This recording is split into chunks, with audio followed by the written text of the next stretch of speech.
Welcome to AusCERT. I am Darren Kitchen.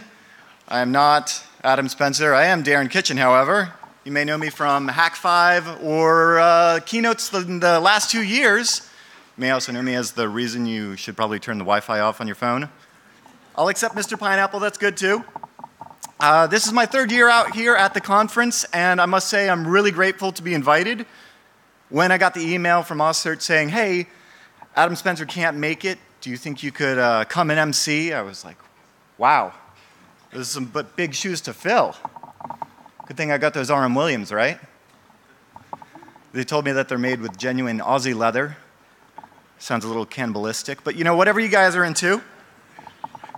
I've been told that this is the 17th year of the AusCERT conference. That's just amazing. 2001. I think Server 2000 was in vogue. I think it was also the year for Linux on the desktop, or it was supposed to be, maybe the very next one. I hear 2019 is running for it. Who here has been coming since 2001? Any show of hands? Right on. And who here has been coming since they were administering Novell networks and Windows Server 2003? A couple of battle scars, I'm sure, right? Who here still has a couple of Windows Server 2003 boxes? Okay, I see some terrified hands. And who here is at AusCERT for the very first time at this conference? Hey, round of applause for our newbies. I just want to let all of the newbies know that if you find any random USB drives lying around the conference, that is an opportunity to really stretch your reverse engineering and malware analysis muscles. So please just feel free to plug them into your work laptops. Consider them InfoSec bonus points. Now, before we get too much further, we do have some housekeeping I need to get into. I'd like to start by acknowledging the Kumbamari people and the traditional custodians of this land. And I'd like to pay the respect to the elders past and present and extend that respect to other Aboriginal people here today. Now, in the event of an emergency, should it be necessary for us to evacuate the resort, there will be a public announcement in conjunction with an evacuation tone.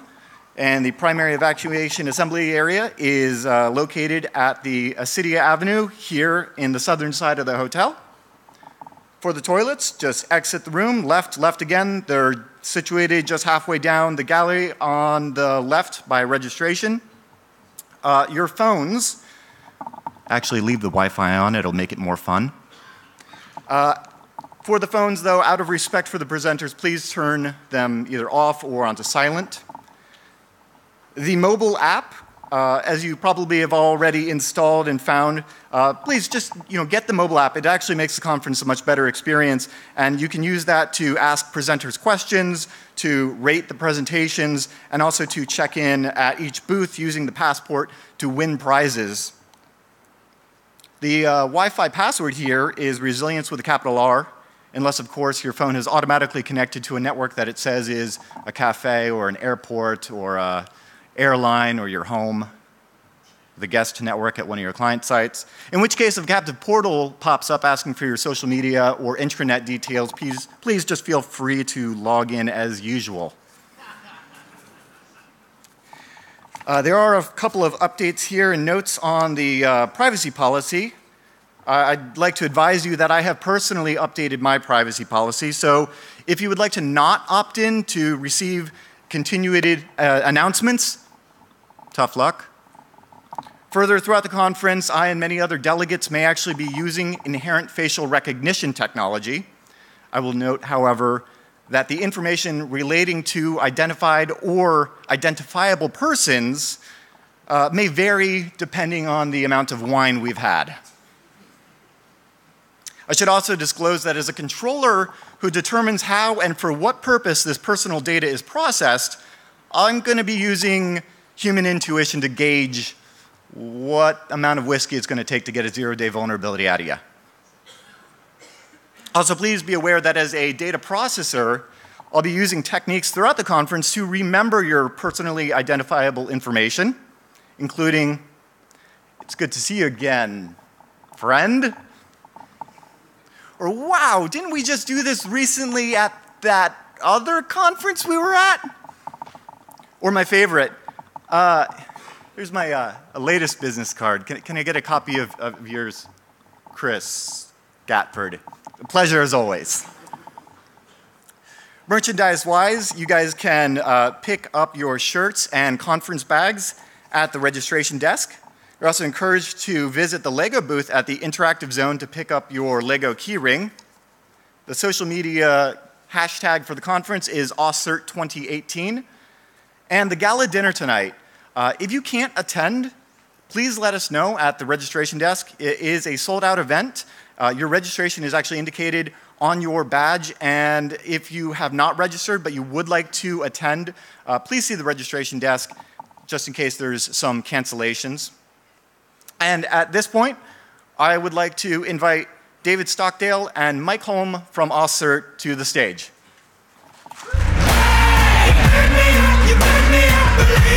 Thank you, Darren. Well, good morning, everybody, and welcome to the 17th AusCERT conference. It's really difficult for Mike and I to be between two absolute legends with Darren and Brian, who's going to follow us. But anyway, as I say, good morning and welcome. So AusCERT is celebrating its 25th anniversary this year as a provider of information security services, and that's something we're really, really proud of. Technology never works when you want it to. For those who don't know, AusCERT, I'm sure most of you do, but AusCERT is a not-for-profit organisation and is part of the University of Queensland and specialises in providing remote incident response and threat intelligence.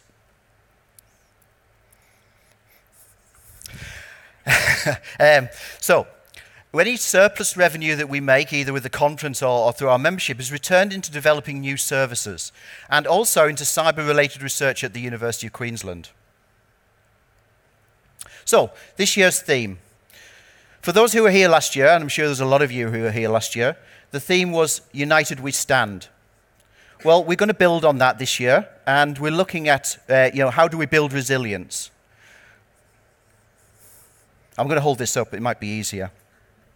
So, building resilience through the services that come with your membership for those who are members, and those who aren't members, drop by the booth and have a chat to us about the things that we can offer. Building resilience through partnerships with like-minded organizations that complement the services that we provide. And also building resilience through the people, through our people and in our people. At this point, I'd really like to call out one of the many great items in the two-day program. We wouldn't normally do this, but we're running a number of panel sessions. And this year, one of that's particularly of interest to me in a topic that's often neglected in the workplace is about mental health. And at 1:45 in the, now I'm not going to pronounce this right, but I think it's the wine room. It's not spelt like wine, but anyway. In the wine room at 1:45 on Friday, we've got the mental health panel. And I think that'll be really good. So if you have a bit of free time, you're not doing anything else, you're not going to any of the sessions, please come along and join that session. I think it'll be really, really good. So what about the future? What about building resilience for the future? Well, the University of Queensland and AusCERT are looking to build that resilience in the future. And we're doing that by investing the money, the surplus that we have, in that research with the university and in the emerging University of Queensland Cyber Initiative. So, a conference like this would not be possible without our sponsors. I'd really like to take a moment and really like to appreciate the sponsors being here and give a round of applause for all the sponsors, both large and small. Thank you. Thank you. And I think really it would be great, pop by the booths. I think we had a great evening last night with the beers of the world. The sponsor, all our vendors and sponsors seem to be enjoying it. There's a lot of interaction. Continue to do that because they're really important in supporting AusCERT 2018. And of course, the most important thing, a conference is not a conference without speakers. So we've had many great submissions this year, and unfortunately, we haven't been able to use them all, but we've got some great talks. And like every conference, we have our last-minute disappointments. And unfortunately, one of our keynote speakers is unable to attend. Alistair McGibbon has had to withdraw.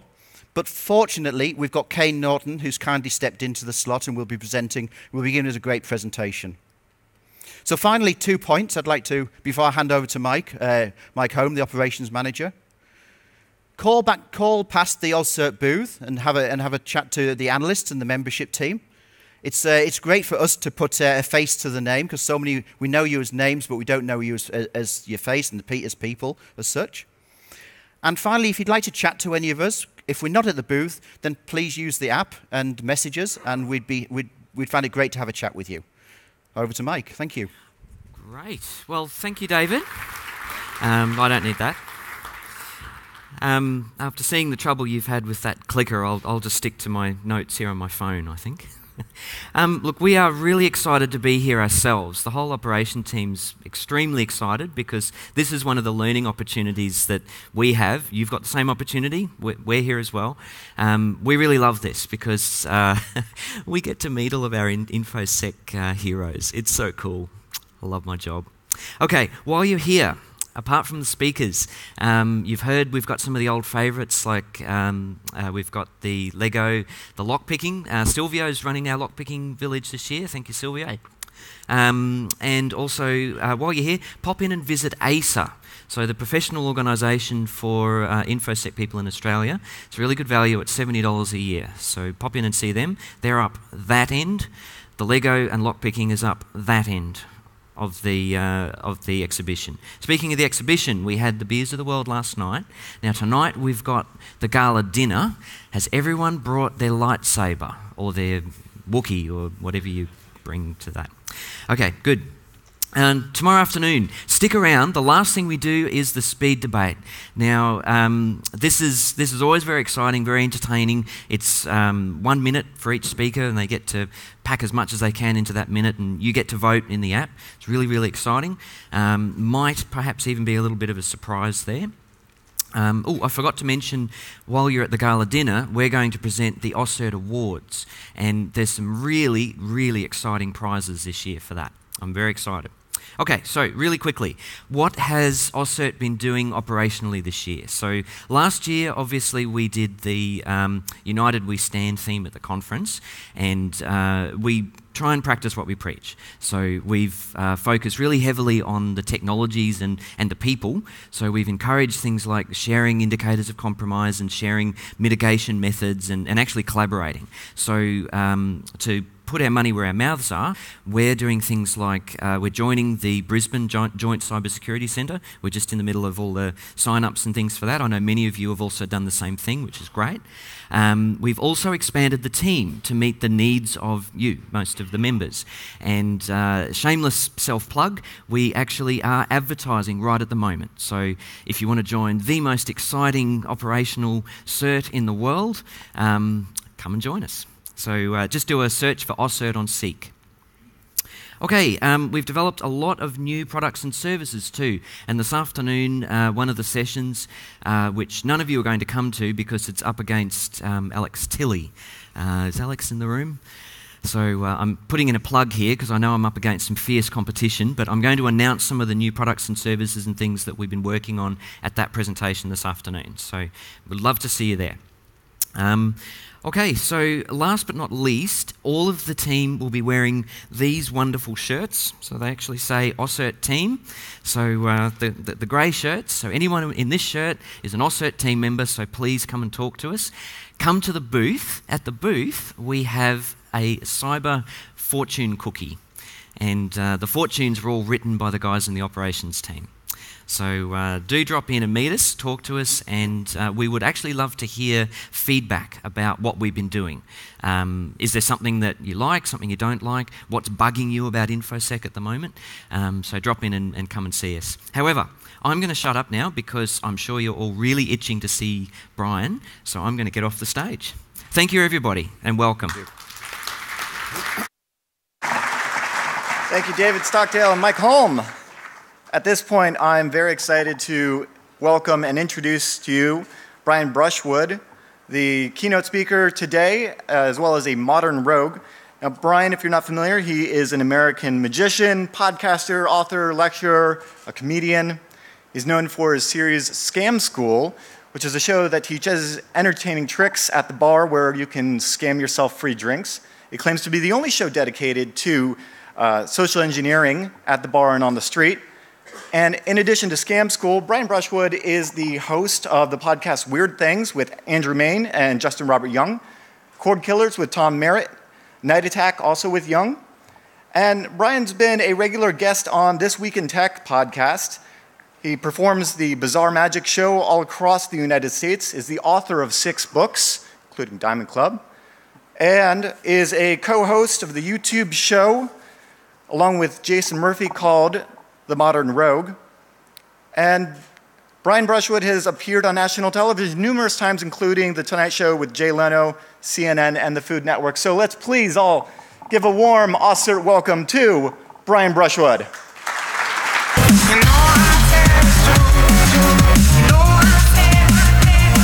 Howdy, folks.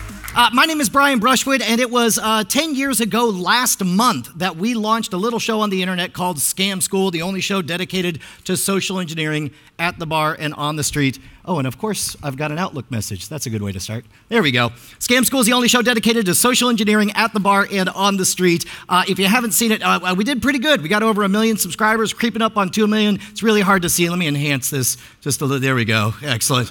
There we go. Good job. If you haven't seen it, it's a whole show dedicated to being the most interesting person in the room by using the fundamentals of magic, trickery, deception, and social engineering. That later led to got a National Geographic TV show. But if you haven't seen it, let's go all the way back to 2008, and I'll show you the distillation of what Scam School is about. Here we go. Remix. Got a friend? You won't after this prank. I believe it's called lateral force, but for some reason, if you stick a quarter to your forehead like this, and you hit your head on the table, it will not fall off. I've never been able to do it in fewer than 3 hits. It's not till the 4th time that it actually will come off. I mean, I'll buy your drinks for the rest of the night if you're able to get the quarter to fall off in less than 3 hits. And then we'll just go ahead, we'll stick that on. All right, you got it? Go for it. Go for it. In less than 3. In less than 3. Go. I'm getting myself a seat. No, keep going. You're almost there. It's getting loose. Come on. You're almost there. You got to do it. You got to really put the muscle into it. That's it. My head is, there's a split. All right, screw it. Take it off.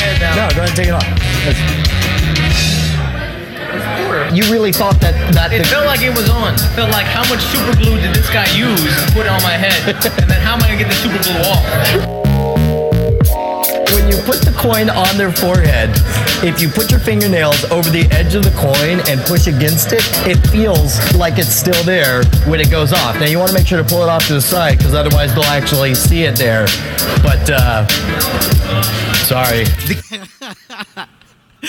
So listen, we're going to talk about some fundamentals of social engineering. Some of the stuff we're going to talk about could be used for a crime. Now, we don't support crime. We're not going to do crime. Whatever you do, don't do crime. But in order to explain everything as easy as possible, I'm going to explain it as if I was encouraging you to do crime. But don't do crime. Here's how to commit crime. First thing we're going to talk about is one of the biggest scams that's been for hundreds and hundreds of years. There's been different versions of this. Billions of dollars every single year. At every street corner across the world this happens. It looks like a fair transaction, but there's something else happening. Check this out. Hey, I need to get some change here. Let me get change for a 20. Okay, sure. 5, 10, 15, 16, 17, 18, 19, 20. Perfect. Thank you very much.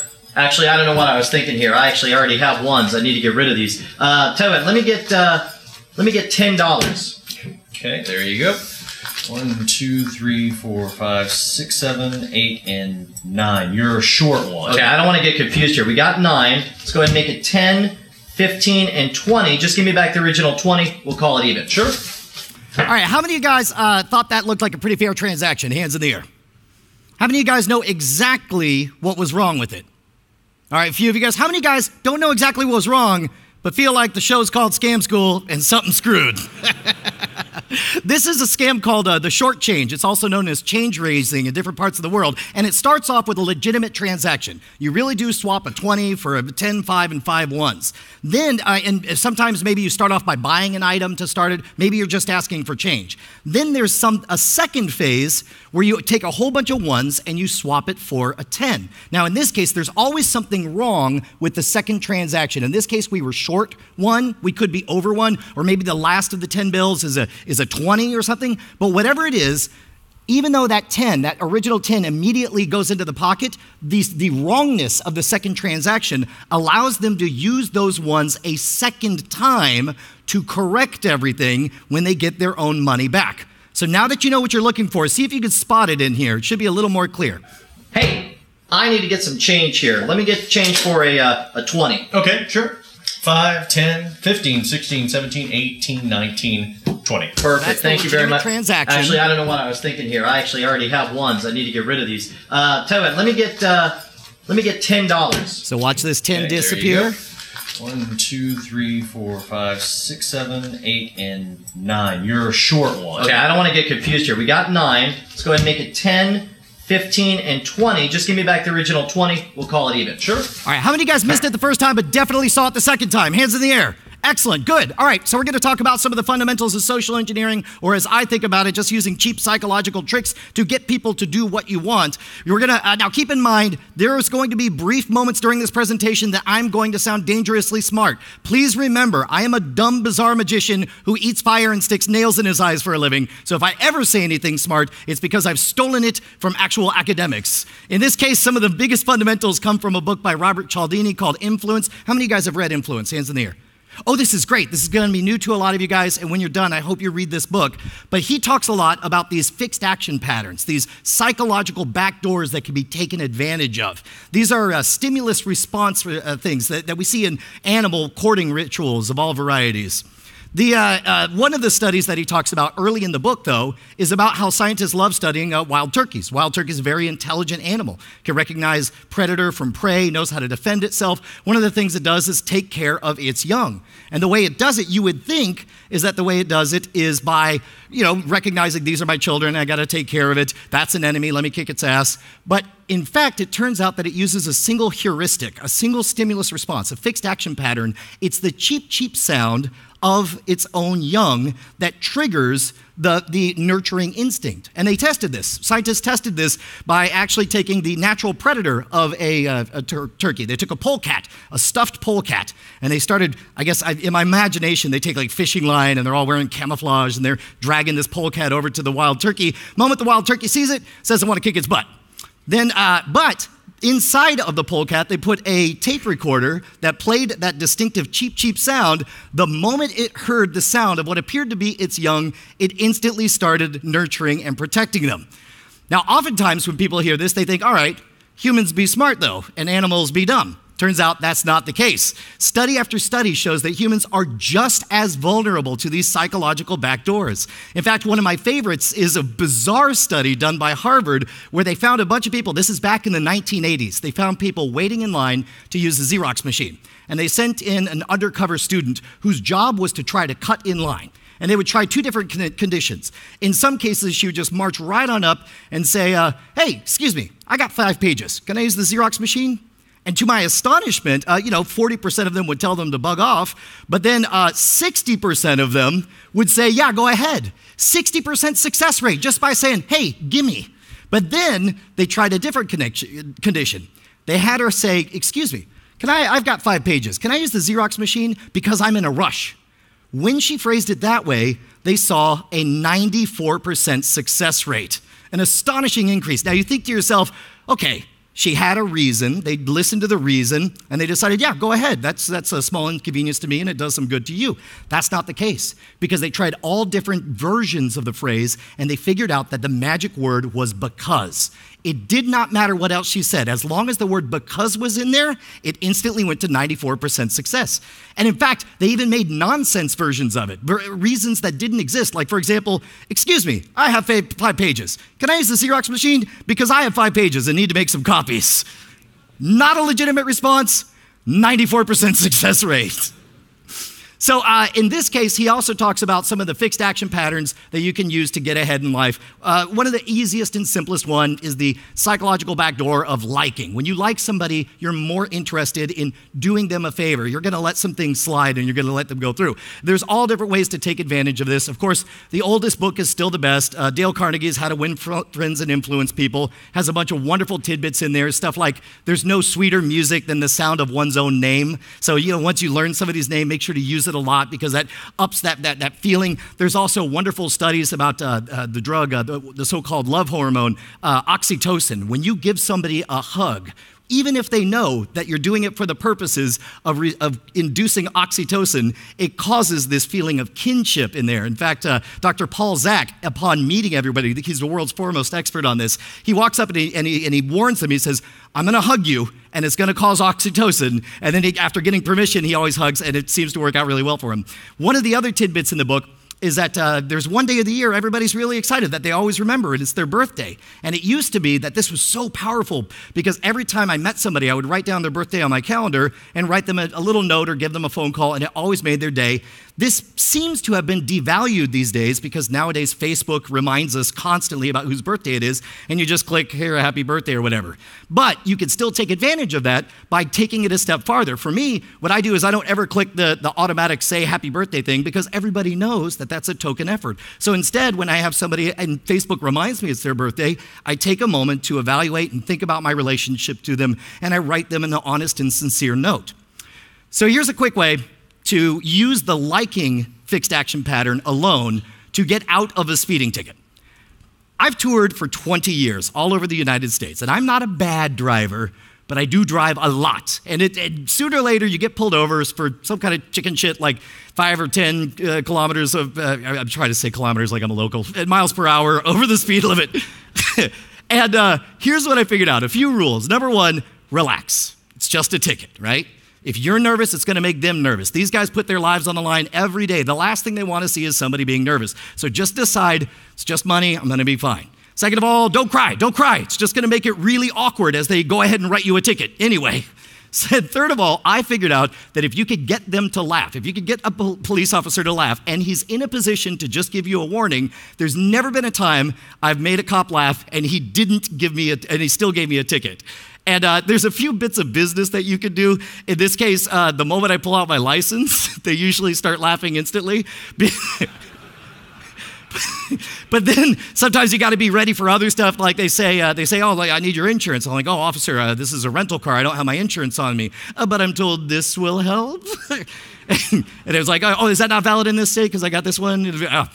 As a matter of fact, my friend, magician Mike Super, he actually has an entire comedy routine that he goes into. The moment he gets pulled over, I don't have the balls to do this, but the moment he gets pulled over, before the cop even starts talking, he interrupts him. He goes, officer, I am so sorry. I know I was speeding, but I have a very good explanation.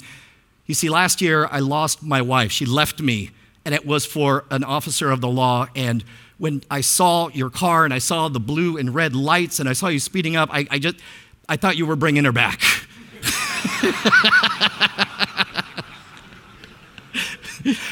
My buddy Brett Rounceville, aka the Amtracker, he puts it like, look, if I was their friend, there's no way they'd give me a ticket, so I just got 3 minutes to become their friend. Another extremely powerful psychological backdoor is reciprocation. This is the need to balance the scales once we're given something.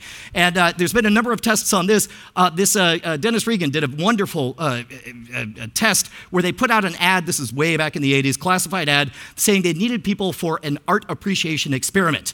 And now they had 2 testers. One of them was a genuine tester who was just coming in to make some money and help out the university. The other was a fake tester who was undercover. And they would spend all day basically rating art, saying whether they liked it or they didn't like it. But at some point, Mr. Fake Tester would leave to go to the bathroom. And there were 2 different conditions when he came back. In one condition, he just came back and they went back to work. In another condition, he came back with 2 Coca-Colas. And he tells them a story of, oh, I went to the bathroom, I thought I'd get myself a Coke, went ahead and grabbed one for you as well. And then they went back to rating all the artwork. Go on all day long, and then at the end of the day, this is the important part, at the end of the day, he would say, hey, this thing for work, we're doing a raffle, and if I win, if I sell enough tickets, it's for a Corvette, and it raises money for whatever, and if I sell enough of them, I got a chance to win a Corvette. As many as you can buy, the more the better. And it turned out that under the situation where somebody wanted to reciprocate the gift that they received earlier, twice as many tickets were sold. Now, you might think to yourself, okay, Brian, you just told me there's a fixed action pattern of liking. Maybe if somebody gave me a Diet Coke, I would love them, and maybe that's what caused it. But it turned out that even under the condition where somebody said they actively disliked the person, they still bought twice as many tickets. This works, we've seen this in person. The Hare Krishnas back in the 1960s used to make a lot of noise and they would do parades. It was a great way to gather attention, but it was a really bad way to raise funds. They figured out that what they could do is give a copy of the Bhagavad Gita or give a flower and say, this is a gift for you, period, end of sentence. And then the next sentence is, would you like to make a donation? And once you find yourself holding a flower, you're kind of trapped. You feel that immense social pressure to balance the scales. So people would give them $1, and then they'd walk over and they'd throw the flower in the garbage. And then the Hare Krishnas would walk over, pick up the flower, and they give it to the next guy. So reciprocation is extremely, extremely powerful. You can use this on your flights home. You guys might be able to get some free drinks. You just buy a few bags of M&Ms, and the moment you walk onto the plane, to the flight attendant say, hey man, I know you guys work really hard, so I got you guys a gift. I got 3 of these M&M bags, 1 for each of the flight attendants. Enjoy. You will never get charged for a drink. There are some people who take it a step farther. They even say, walk up claiming that, oh, I have this gift basket. I can't take it on the plane. Do you want it, gate agent? Also, is there any openings in first class? This is the thing. You got to remember, don't couch it as a bribe. Nobody wants to feel like they're up to something shady. Nobody wants to feel like they're that trust thing. You don't want to trigger that morality index. And amazingly, the value of the gift is completely disproportionate to the way they want to balance the scales with you. And so what we have here is we have reciprocation and liking, 2 fixed action patterns, and that's pretty much the entire basis for Scam School. In Scam School, the idea is you're at the bar, you want to provide something of value, you want to engage with them, you want to get them to like you, and then you want to create this brief moment where they can balance the scales by buying you a drink. And so that's why we talk about, there's 3 different types of tricks we teach on Scam School: openers, tweeners, and payoffs. Because you don't want to start off right at the beginning asking anybody for anything. Instead, you want to give them something. An opener should be something highly visual, something that even from across the bar, they could see it and go, oh, that was cool. Something like this, basically. Cool remix. Brought to you by Dollar Shave Club. Hug your friends that look super strong like this. I want you to hold both your arms out just like so. All right, now I'm gonna stand right here, and I want you to try to lift me up. Use all your strength. And did you feel like you were close, like you were about to get it? Somewhere. Somewhere? All right, here we go. I want you to hold your arms out to the side. Here we go. Let me get a good grip here. All right, hold on tight.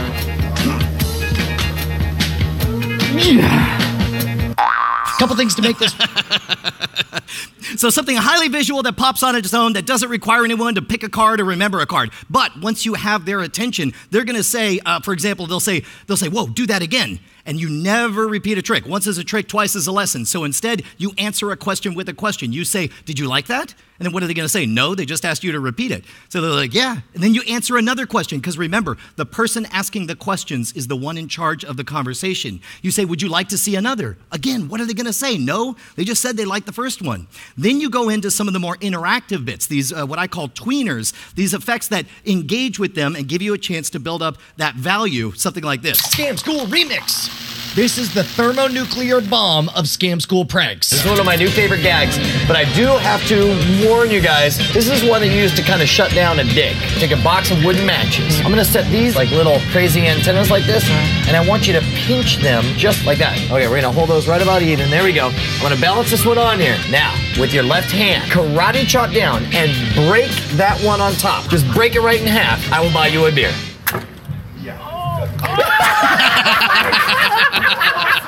Now, in this case, you probably owe them a beer, but it's going to make everybody else at the table very, very happy. And then finally, you get the payoffs. These are the final challenges where you set up a challenge and you ask a casual question like, if that is your card, that'd be worth a free beer, wouldn't it? Or maybe you set up an unbeatable puzzle and you say, man, I'd give you the answer. I'm just so thirsty. And then, but this right here, you guys are going to love this. It's one of my favorite effects that we've ever taught on Scam School, and it requires nothing but stuff you'll find at every dinner table. Check it out.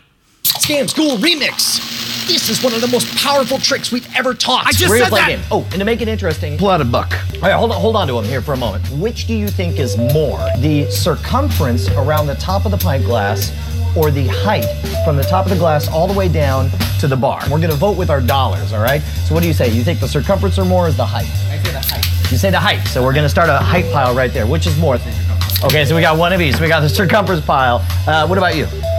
Circumference? Yeah, one in the height, one of each. There you go. All right, that's good. That's good. All right. The circumference. All right, so it's 3-2. Pretty good. Now we're going to try to mix up the odds, and I grabbed some decks of cards. You can use packs of cigarettes here. Now the question is, the same circumference, right? But now we've added 3 decks to the height. Now you said height before, so obviously it's way the height now, right? And you're probably wondering, oh crap! Now what about you?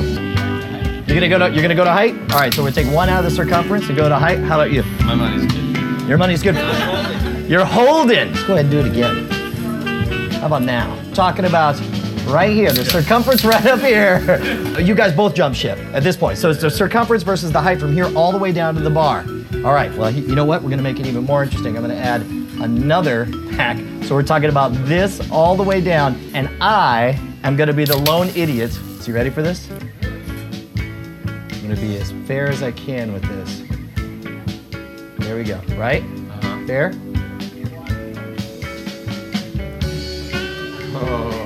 Is that a remarkable illusion? As a matter of fact, if you have a glass in front of you, you can test this out. All you have to do is when you're sitting at the bar or at the dinner table, just take your hands and wrap them around to sort of get an idea of the circumference. And there's something about our brains that we just can't measure circumferences as easily as we can linear stuff. This is an opportunity for you to score your free drink, right? So, and last psychological backdoor I want to talk about is the authority fixed action pattern. This one was used to unbelievable success by one of the world's greatest con men, Frank Abagnale. He figured out back in the 1970s, 1960s, that he could pass the most obviously bogus checks as long as he was dressed as a figure of authority. If he came in surgical scrubs and acted like he just got out of the OR, if he showed up in a flight officer's uniform, if he showed up as a security guard or a cop, he was able to pass all kinds of bogus checks. Over $1 million of checks toured all over the world. Leonard Bickman did an amazing experiment where he had somebody dress up in a security guard uniform or in plain clothes and just march around and tell people to do stuff. Hey, you, stand on the other side of that sign. Hey, you, pick up that trash. And he noticed that people were, I believe it was 3 times 42% of the time they would obey if he was in plain clothes, 92% of the time if he was dressed as an authority figure. And it turns out that the authority uniform could be something as simple as a well-tailored suit. The University of Texas did a study where they measured how many people would jaywalk in certain situations. They had one guy who would just start walking across in either a well-tailored suit or in work clothes, and then they would measure, once one person started jaywalking, how many other people would follow behind them. And it turned out that as long as somebody was wearing a well-tailored suit and looked like a high-powered businessman, 3 times as many people would follow him. Now, for me, all the way back in 2008, I took advantage of this authority idea with my business card. It was a freaking authority trap. It had everything. It had laurel wreaths. It mentioned Jay Leno said amazing. It never said he said that about me.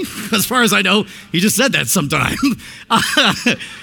All these, I can make up all these awards. You would never even know that, man. I mean, think about it. I'm here on stage, right, because I hosted Scam School. But remember what I said at the beginning. My qualifications are 0. I got a television show on the National Geographic Network. Why? Because I wrote a book called Scam School. How did I get the book deal? I had a YouTube channel called Scam School. Why did they give me the YouTube channel at Revision 3? Because because there's this book I wrote called Cheats, Cons, Swindles, and Tricks, 57 Ways to Scam a Free Drink. Who is the genius publisher of this book? This guy. It's a house of cards.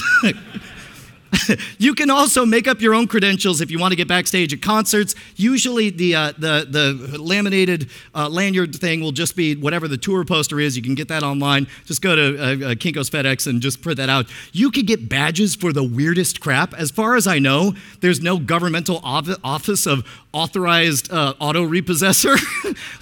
Like I just imagine you go up, you're like, I'm sorry, I need your car. We're like, what? No. You're like, well, here's a badge. Okay. You could look like all kinds of authority figures.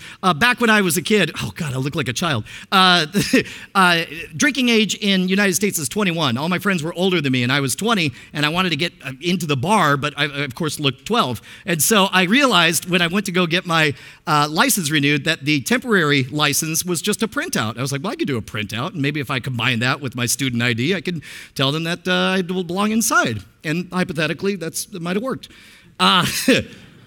To take advantage of authority, pay attention to things like dress, body posture, the language that people use. Remember what I said about the person asking the questions is in charge of the conversation.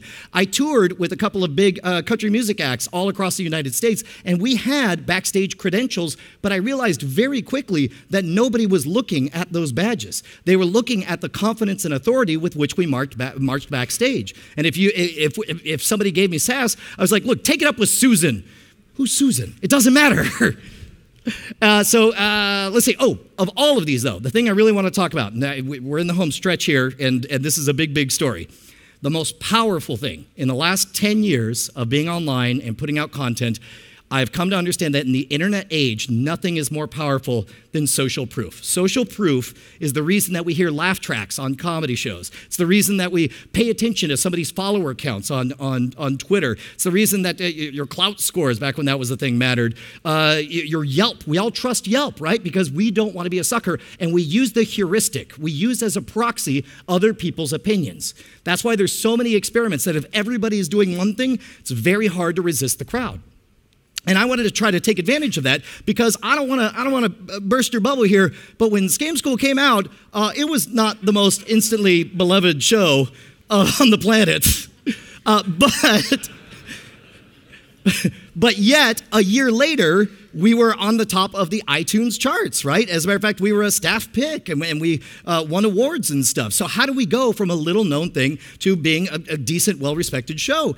And it's all because of social proof. There was one moment, and I guess it's 10 years ago next week, that there was a stage show for a show called Dig Nation Live. And it's about 500 people live in the audience, all of them, some of the most hyper-connected power geeks that on the planet. And I was doing 15 minutes of my stage show for them. I realized this is an opportunity to engage with people who can really make something happen. So halfway through my show, I paused and I gave like a weird inspirational speech where I pointed out, I actually had graphics and everything pointed out. I pointed out the fact that if you look at the top 10 of the iTunes charts, man, hey, new media, we're knocking down the power of the man. And yet, look at all these. You got Oprah up there, you got NPR. That's not new media, that's old media. What do you say? We stick it to the man, right?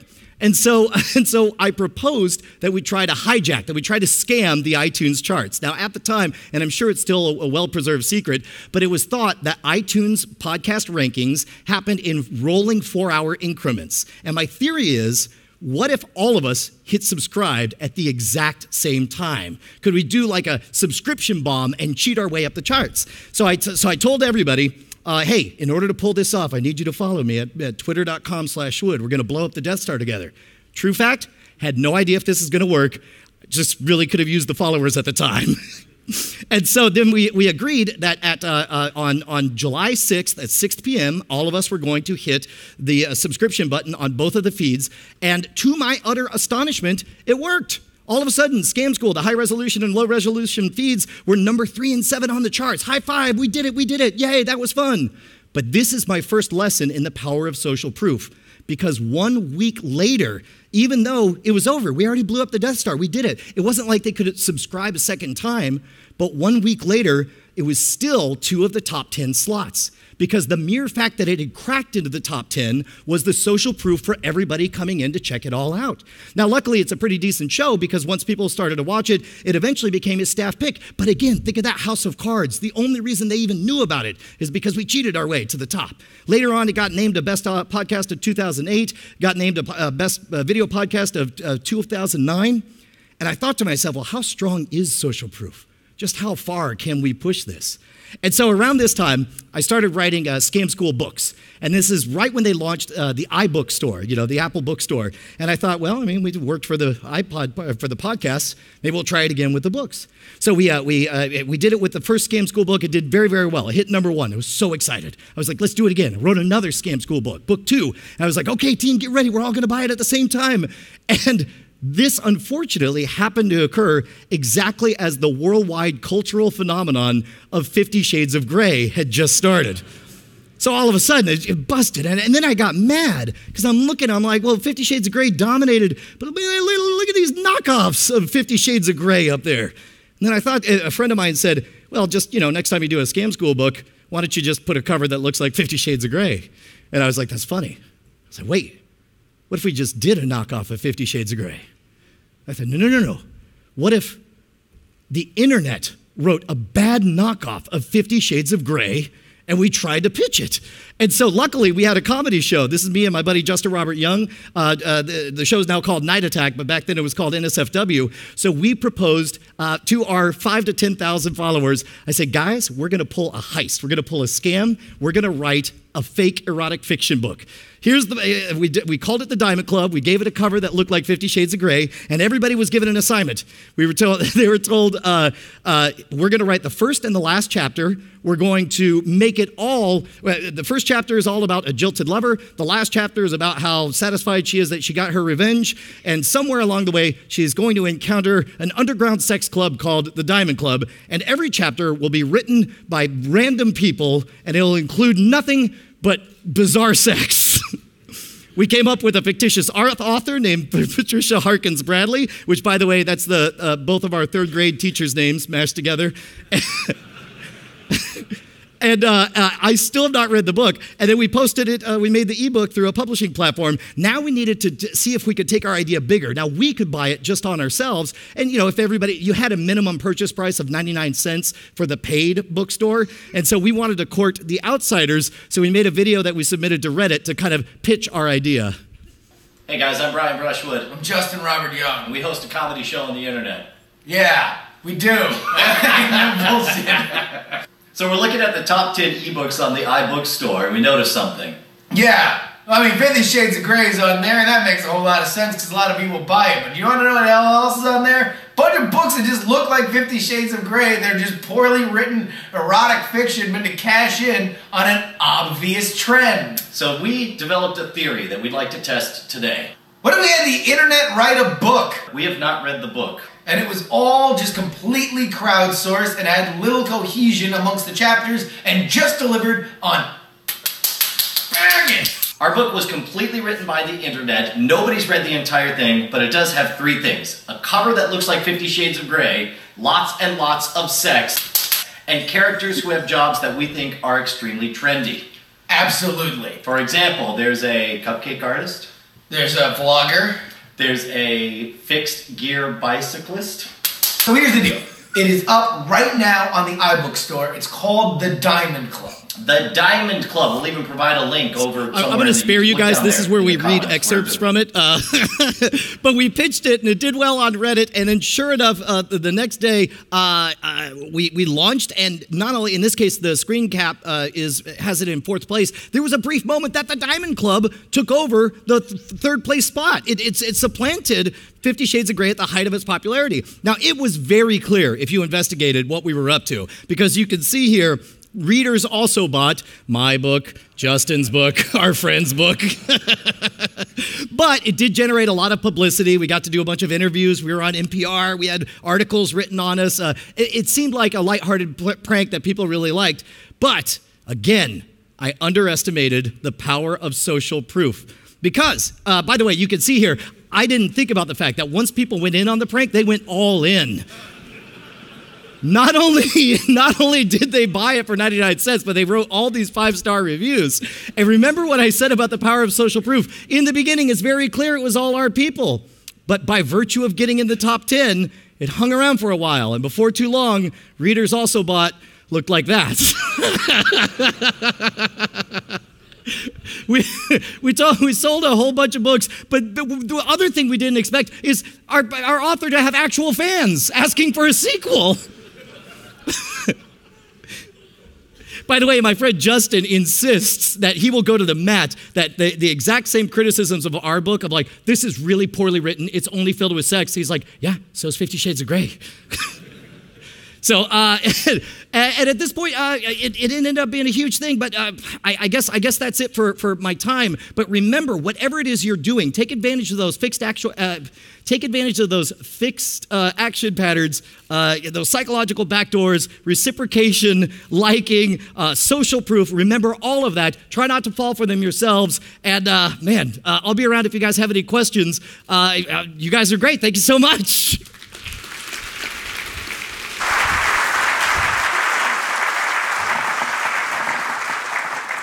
Brian Brushwood.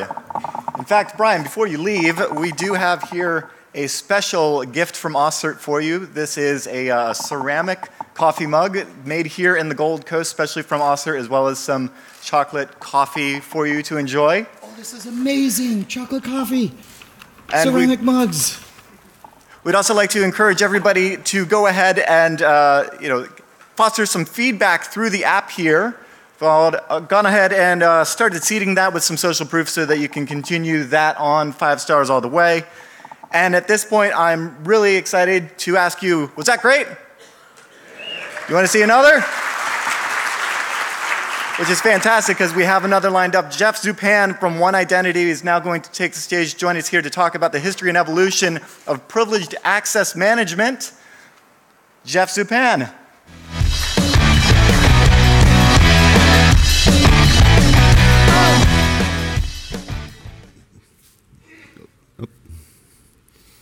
All right, that's going to be a tough act to follow.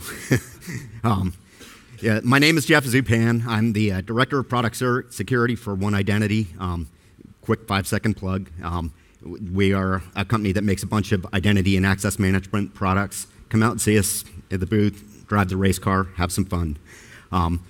So I am the Director of Product Security, but I have a long history in PAM. Was actually there from day one when this actually became a product in the marketplace.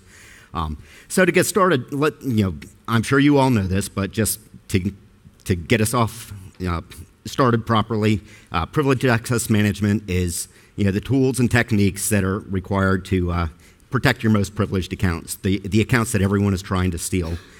There's some certain things that have to be accomplished by a tool that does this. You have to secure and control access to your privileged accounts. You have to ensure individual accountability, make sure that you know who is doing what with privilege, and you have to have an indelible audit trail. Whatever they're doing, it has to be recorded, it has to be immutable, it can't be changed, and this is all required to ensure compliance with regulations. There's really 2 different types of privileged accounts. The first one that you think about is your account that we call them human accounts. So your account within Active Directory that has privileges that can span all across your Active Directory. Lots of privilege, but there's another special type of account. Those are the non-human accounts, or the shared privileged accounts. Every system out there, whether it's Unix or Linux, has a root account. Windows, the local administrator account, your remote access cards or IPMI cards have an account that has full privileges. And these are accounts that don't belong, they have no face. They don't belong to a human. They have to be shared. There's cases where it is the only account that can be used to perform certain actions, especially in the case of like networking devices. You have to be able to use enable, or at least in the past you had to be able to use enable to configure a Cisco router. And it's hard to track individual accountability with that because it's a single account that's showing up in the log, and you have to know who's using it to be able to prove to auditors or forensics teams that you understand who had control of that account. Come on. So with managing privilege, there's really 2 things that we have control over. There's scope, and that's both horizontal and vertical. Horizontal scope is how many systems do you have privileged access to. In the case of root on a Unix box, that's a very narrow scope, unless of course you use the same credentials, SSH keys, or passwords across every Unix server in your environment, and then you've increased the scope pretty tremendously. The vertical scope is how much privilege you have. Sometimes that can't be controlled. As talked about previously, the super users, there's no way to restrict that privilege to a smaller amount. And then the other thing that we can control is time. How long do you have access, and what specific time do you have access? So those are really the only things that we can control with that. So, I'm talking about past, present, and future of privileged access management, and doing this within 20 minutes, so forgive me if I leave anything out. there's back when I started, you can tell that I've probably been in this industry a little bit. With the gray beard and the increasing forehead. I've been around a while, and when I started back in the mid-'80s, privileged access management was not a very difficult problem to solve. There was very little networking back then. To get privileged access, it usually required physical access to the machine that you were working on.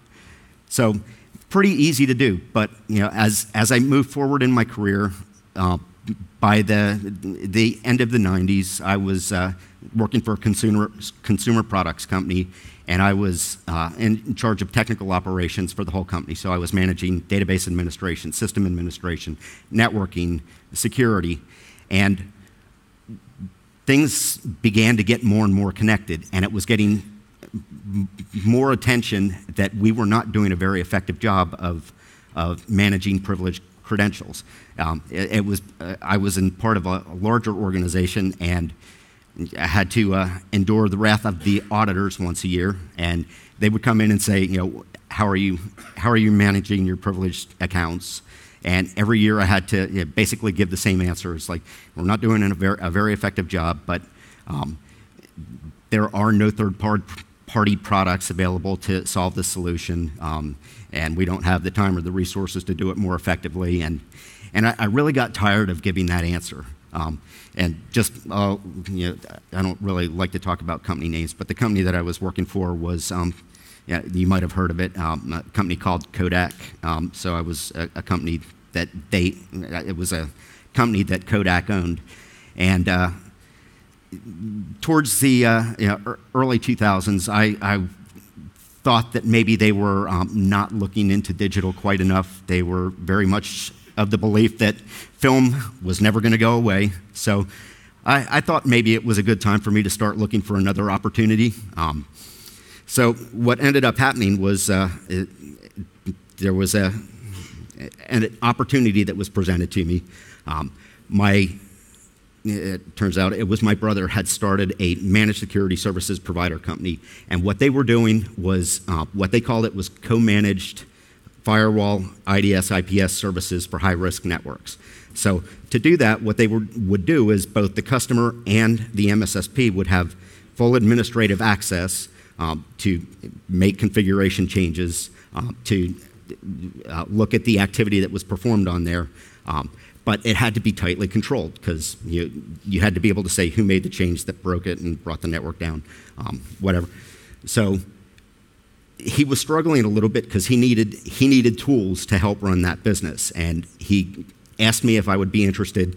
He said, "Would you be interested in building something that will protect privileged passwords?" It's like, yeah, I'm very interested in doing that because it's been a problem that I needed to solve for the past several years. So I got started with him, sitting in my basement, working around the clock for several months, and came up with a prototype. And what happened was we happened to go out to a very large bank, top 10, or one of the 10 largest banks in the world, and we were trying to sell them our security service. And we were showing them how we manage things, and happened to show them the privileged password management tool. And they looked at it and said, "We don't want your service, but turn that into a product and we will buy it."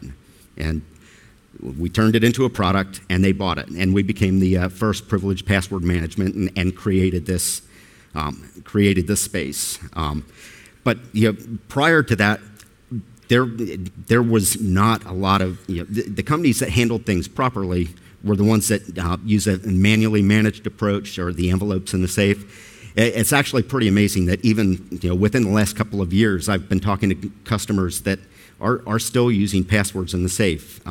Anyone out here still writing down passwords? Nope, that's good to hear. Yeah, so it's finally coming around. But yeah,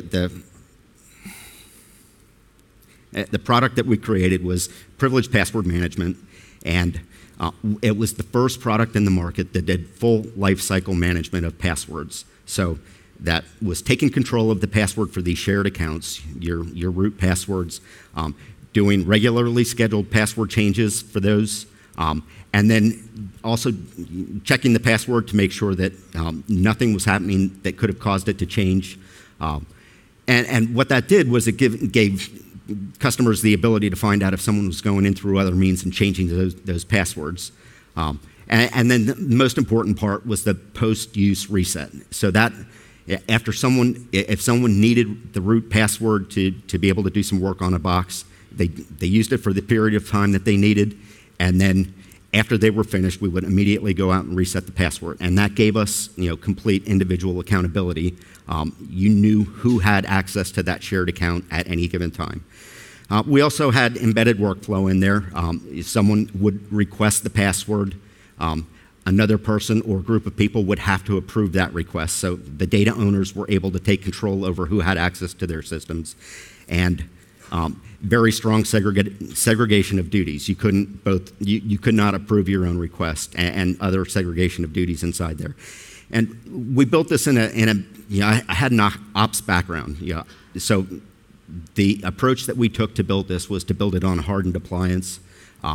So very, very simple to install, very simple to operate, and very simple to make secure and keep secure for the customers.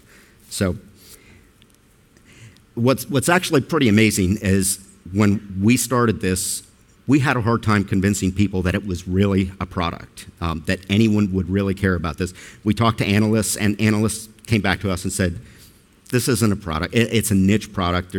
Only highly regulated industries are ever going to be concerned with this. The other thing is, with our MSSP, we had a partner who was had another technology in the security space, secure document storage, and we tried to get them to partner with us to build this password management solution, and they came back and said, we have absolutely no interest. We don't believe passwords are important to anyone. We don't believe it's strategic. A few years later, they went into they went into the industry, and they are now the largest vendor in that industry.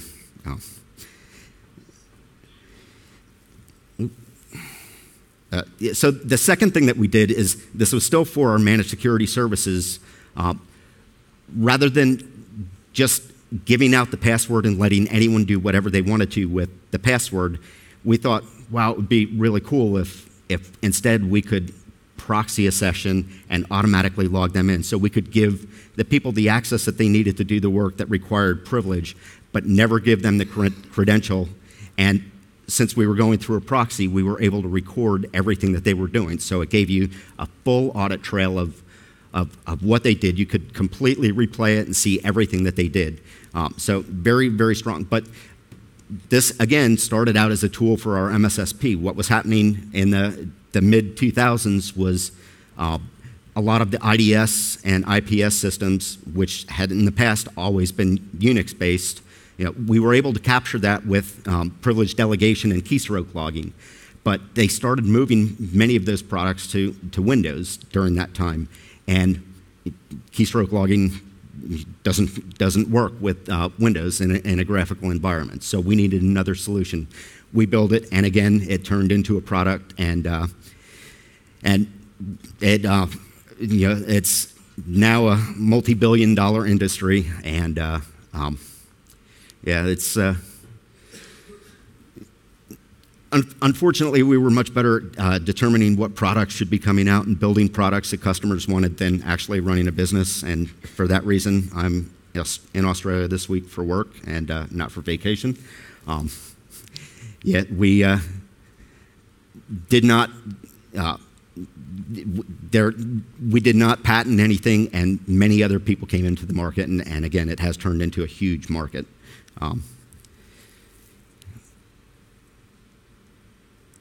Come on. All right. So the next 10 to 12 years, the solutions really evolved, both ours and our competitors. Very much a leapfrog approach. We would come out with something new, other people would come out with something new, but all of them were pretty much keeping in pace with each other. Better discovery. You can't manage an account if you don't know that it exists, so we could go out and scan your network, scan your systems, and find the accounts that have privilege, get those inside. More workflow and integration, working with your ticketing systems and making sure that people don't get access to the passwords unless they or the accounts unless they actually need it. And the number of platforms is increasing. Moving out into the web, also taking care of things like DevOps or DevSecOps. So lots of evolution. But on the other side, the challenges have continued to evolve as well.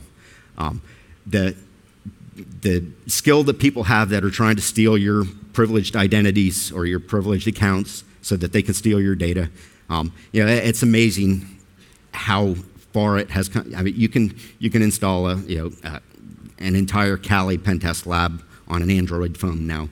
Anyone in here have one with them? Yeah, do you? Yeah, it's pretty amazing what they've been able to do to get access to what we've been working so hard to protect.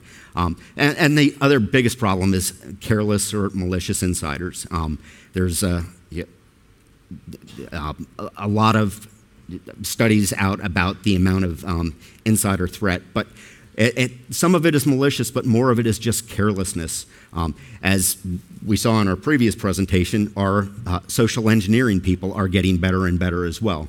It's no longer, we don't have to worry about people inside our companies now clicking on the link that says, my uncle died and left $15 million in a bank. Click here and help me get this money out and I'll give you 10%.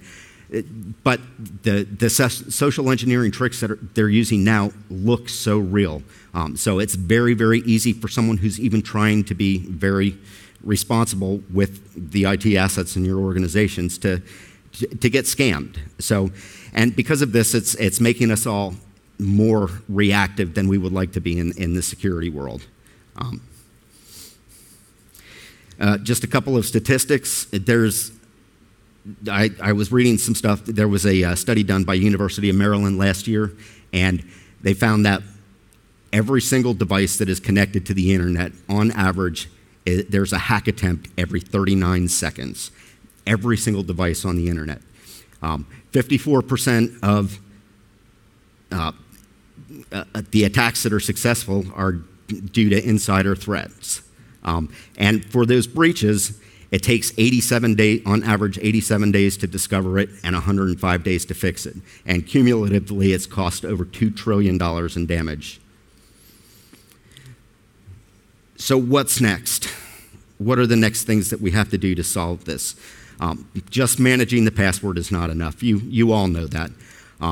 What we're seeing and what our customers are asking us for, the first thing that we're talking about quite a bit is better identity or better integration with identity governance. Identity governance is really good at managing those accounts that have a face, the individuals that could have more privileges than they need.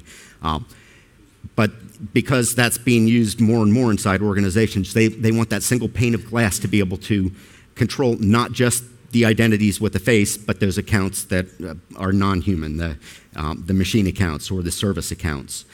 And with that, we have to take a more risk-based approach to privileged access. What I think is the coolest technology that we're working on right now is behavioral analytics and machine learning, and I'll talk a little bit about that. And identity analytics is also important. Knowing who has privilege and being able to pull that information from all of your disparate systems, including potentially thousands of SaaS-based solutions that you have out in the cloud, and being able to map that out in one single place and look for areas that are of concern to you, where someone doing peer group analysis, if there's someone that has far more privileges than everyone else in their group, why does that exist? How can I correct that? How can I get in front of that and fix it before it becomes a problem?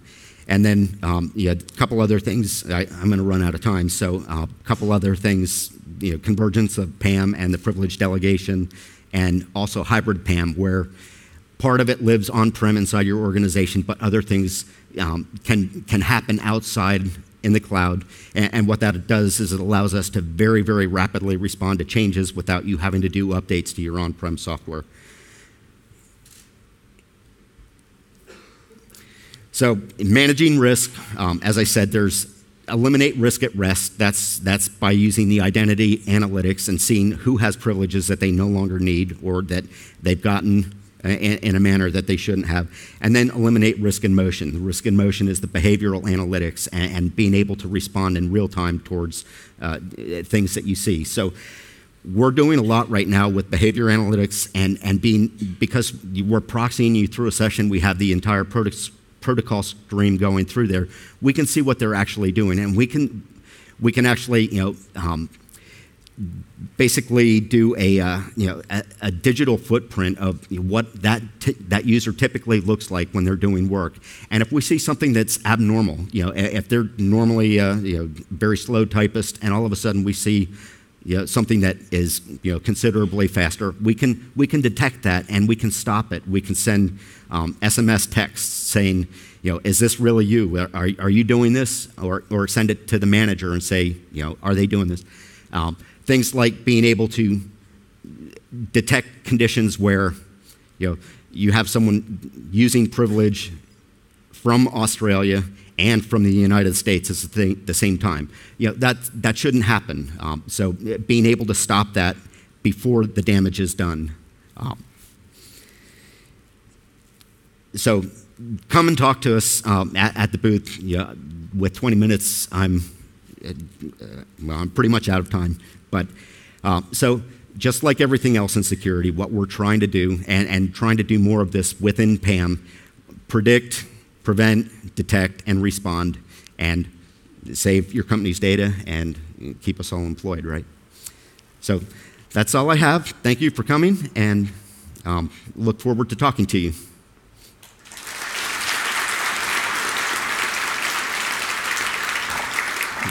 Jeff Zupan, ladies and gentlemen. Thank you, Jeff. In fact, AusCERT also would like to present you with a similar gift, the thank you very much. Coffee, and enjoy that coffee mug. All right, thanks. Yeah, I find that machine learning stuff really fascinating when it comes to detecting what is and is not human, especially as a security researcher who's constantly looking at ways to violate those inherent trusts between machines and humans. And as a human myself, as well as the rest of my human friends in the room, of course.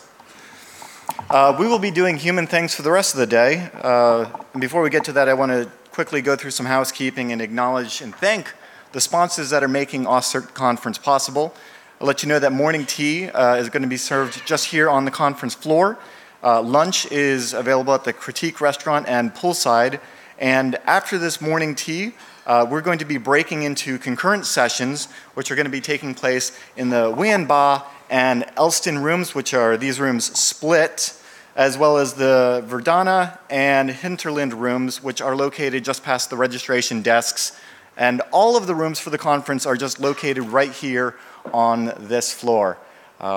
So with that, I've also been asked to let you guys know that as we break this into two, you'll need to exit this room. So do that in an orderly and human fashion, as we all do. Cheers.